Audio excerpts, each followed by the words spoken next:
1967年，短短2個月，彭德懷竟被批鬥了100多次，身體和精神都受到了嚴重摧殘。如果還沒看過完整內容，點擊頭像進入主頁，找到上集觀看。這集咱們接着講。後來彭德懷被關進301醫院，確診為直腸癌。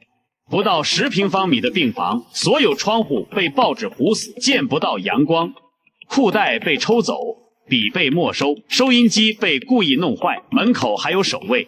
更過分的是，在彭德懷住院期間，專案組提交報告，建議永遠開除黨籍，判處無期徒刑，終生剝奪公民權利。黃永胜批示同意。心灰意冷的彭德懷直接拒絕了做手術的建議，他唯一的請求就是見毛主席。直到他的侄女搬出周恩來的名字，他才勉強同意手術。但術後病情急劇惡化，癌細胞擴散到全身，導致半身癱瘓。1974年9月後，彭德懷常處於昏迷狀態，趁着清醒之際，他才說出了他的臨終遺言。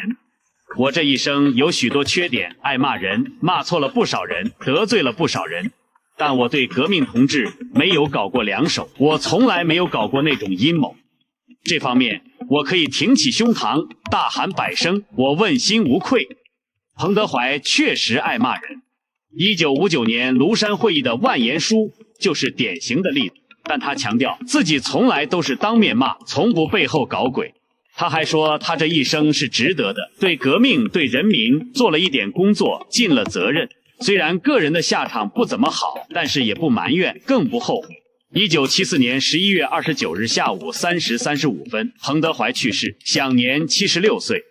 他的遺體被秘密火化，骨灰被偷運到四川，編號327，謊稱是32歲的成都市民王川。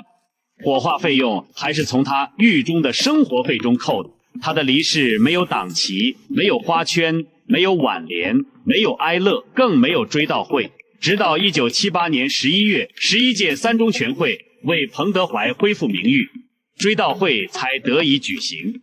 歷史最終給了他公正的評價。好了，今天的故事就講到這裡，關注我，下期更精彩。